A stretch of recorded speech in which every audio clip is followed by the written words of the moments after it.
आज के डिजिटल जमाने में हर व्यक्ति का किसी न किसी बैंक में अकाउंट होता है, लेकिन अकाउंट ओपन करते समय या अकाउंट ओपन करने के बाद हमारे दिमाग में एक क्वेश्चन जरूर आता है कि अगर हमारा बैंक डूब गया तो क्या होगा। जो हमारे अकाउंट में हमने एक एक रुपए जोड़ करके पैसा जमा किया है उसका क्या होगा। बैंक में रखे पैसे की आरबीआई कितना गारंटी लेता है, और इस वीडियो में हम ये भी जानेंगे कि अभी तक क्या कोई बैंक डूबा है, और अगर कोई बैंक डूबा है तो लोगों को कितना पैसा वापस मिला। और वीडियो के लास्ट में हम बात करेंगे कि हमें अपने अकाउंट में कितना बैलेंस रखना चाहिए जिससे हमें कोई भी समस्या ना आए, और अगर कोई बैंक डूबता भी है या कुछ भी होता है तो हमारे ऊपर विशेष फर्क ना पड़े। चलिए स्टार्ट करते हैं इस वीडियो को एंड समझते हैं इस मोस्ट इंपोर्टेंट जानकारी को बड़े विस्तार से। नमस्कार, मेरा नाम है मनीष प्रजापति। आप सभी का एक बार फिर से वेलकम एक न्यू वीडियो में। चैनल पर अगर आप पहली बार आए हैं सब्सक्राइब कर लीजिएगा, वीडियो पसंद आता है तो एक लाइक जरूर करिएगा। अब पहले हम बात करते हैं कि हमारा बैंक में रखा पैसा कितना सुरक्षित होता है। तो यहाँ पर कुछ लोगों को ऐसा लगता है कि अगर हमारा पैसा सरकारी बैंक में रखा है तो अधिक सुरक्षित होता है, अगर हमारा पैसा प्राइवेट बैंक में रखा है कम सुरक्षित होता है, अगर हमारा पैसा किसी स्मॉल फाइनेंस बैंक में तो और कम सुरक्षित होता है। जबकि हम आरबीआई के अगर रूल के हिसाब से देखें तो आपका पैसा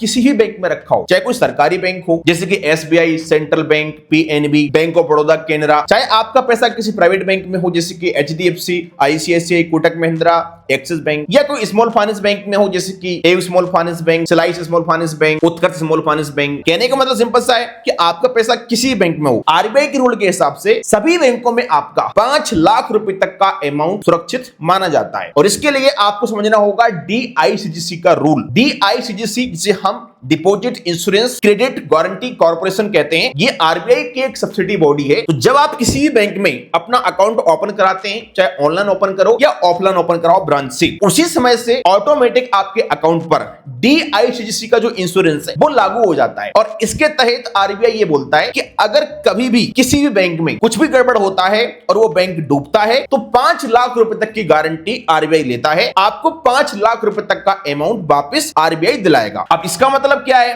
कि 5 लाख से ऊपर का जो अमाउंट है वो सुरक्षित ही नहीं है हमारा। तो देखो वो अमाउंट सुरक्षित है ऐसा कुछ नहीं है, लेकिन जहां तक बात करते हैं रूल की तो आरबीआई का रूल तो यही बोलता है कि डीआईसीजीसी के अकॉर्डिंग 5 लाख रुपए तक का अमाउंट सुरक्षित माना जाता है। अब कुछ लोगों को ऐसा लगता है कि सरकारी बैंक में अगर पैसा है हमारा तो अधिक सुरक्षित होता है। ये बात सच भी है, सरकारी बैंकों का अधिकतर शेयर गवर्नमेंट के पास होता है, तो अगर कुछ गड़बड़ होती है तो गवर्नमेंट भी उसकी जिम्मेदारी लेती है। लेकिन ऐसा भी नहीं है कि प्राइवेट बैंकों में रखा पैसा हमारा सुरक्षित नहीं होता है, प्राइवेट बैंकों में भी हमारा पैसा सुरक्षित होता है। हमारे इंडिया में प्राइवेट बैंक भी काफी अच्छे स्तर पर काम कर रही है और काफी अच्छी मजबूत पूंजी के साथ अपना व्यापार बढ़ा रही है। आरबीआई की एक रिपोर्ट आई थी जिसमें बताया गया था कि हमारे इंडिया में कुछ ऐसी बैंकें हैं जो कभी नहीं डूब सकती, जैसे कि स्टेट बैंक ऑफ इंडिया। ये बहुत बड़ा बैंक है। स्टेट बैंक ऑफ इंडिया में भारत के हर तीसरे व्यक्ति का अकाउंट है, यानी कि हर तीसरा व्यक्ति स्टेट बैंक ऑफ इंडिया का कस्टमर है। इसी तरीके से बात करें प्राइवेट बैंकों की तो इसमें एचडीएफसी बैंक और आईसीआईसीआई बैंक, ये दो बैंकें इतनी मजबूत हैं कि ये कभी डूब ही नहीं सकती हैं। आरबीआई खुद बोलता है इस बात को, क्योंकि इन तीनों बैंकों पर हमारे भारत की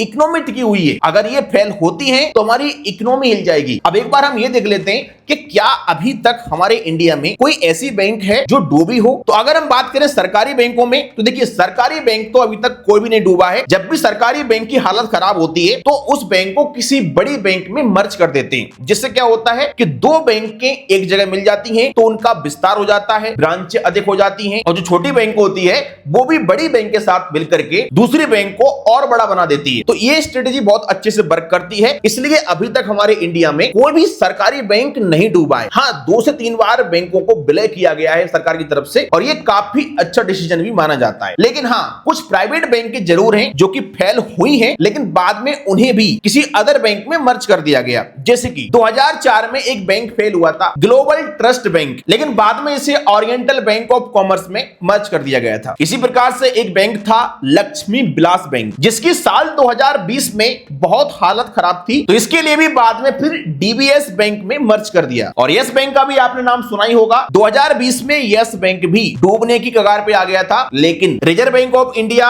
एंड सरकार ने इस बैंक को बचाया, और स्टेट बैंक ऑफ इंडिया सहित बाकी कुछ फिनटेक कंपनियों ने एंड बैंकों ने इसमें पैसा लगाया, और इसके बाद ये बैंक अपनी जो हालत है वो सुधार पाया। फिर से यस बैंक भारत में वर्क कर रहा है, और यस बैंक भी डूबते डूबते बचा। तो प्राइवेट बैंकों में भी कोई ऐसा बैंक नहीं है जो पूरी तरीके से डूब गया हो। प्राइवेट बैंकों में भी जब भी कोई बैंक डूबने की कगार पे आता है तो सरकार एंड जो फिनटेक कंपनियां हैं, बैंक हैं, वो सहयोग करती हैं, अपना पैसा लगाती हैं उसमें, और अगर स्थिति बहुत ही खराब होती है तो उसे किसी अदर बैंक में मर्ज कर देते हैं। लेकिन ऐसा नहीं होता है कि भाई कोई बैंक डूब गया तो मतलब बिल्कुल खत्म हो गया। और वैसे भी आपको ये बता दूं मैं कि आरबीआई समय समय पर हर बैंक की निगरानी रखता है, ऑडिट करता है। कुछ भी अगर गड़बड़ लगता है बैंक में तो इसके लिए एडिशनल गवर्नर अपॉइंट करता है और आरबीआई उस बैंक पर कड़ी निगरानी रखता है। तो ऐसा बहुत ही कम देखने को मिलता है कोई बैंक डूब गया हो। लेकिन हाँ, हमारे इंडिया में कुछ बैंक ऐसे हैं जो पूरी तरीके से डूबे हैं, जैसे कुछ सहकारी बैंक जिन्हें हम कोऑपरेटिव बैंक भी कहते हैं। जैसे एक कोऑपरेटिव बैंक था सीकेपी कोऑपरेटिव बैंक, तो इस बैंक का आरबीआई ने 2019 में लाइसेंस ही कैंसिल कर दिया था। इस तरीके के और भी कोऑपरेटिव बैंक है, और कोऑपरेटिव बैंक डूबने का कारण सिंपल सा है, गलत तरीके से लोन देना। खास करके ये लोन ग्रामीण क्षेत्र में होते हैं, तो जो व्यक्ति लोन ले लेता है वो वापस नहीं करता है,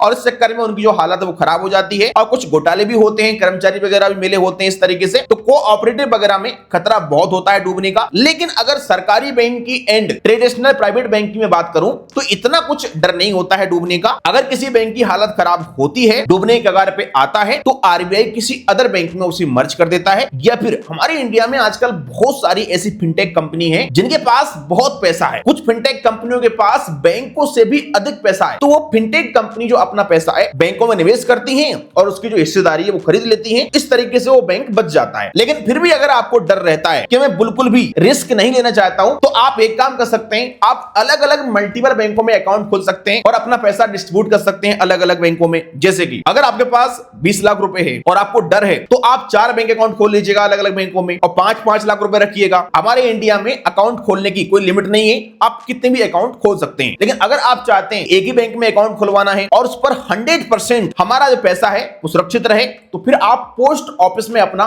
सेविंग अकाउंट खोल सकते हैं। पोस्ट ऑफिस में कोई भी ऐसी 5 लाख रुपए की लिमिट नहीं होती है। आपका वहां पर पूरा 100% अमाउंट सेफ माना जाता है एक तरीके से, और आपके सारे अमाउंट की गारंटी भारत सरकार लेती है, क्योंकि पोस्ट ऑफिस एक सरकारी संस्था है। बाकी आप लोग मुझे कमेंट में बताइएगा आपके कितने अकाउंट हैं। वीडियो पसंद आया लाइक करिएगा। चले मिलते हैं किसी नेक्स्ट वीडियो में।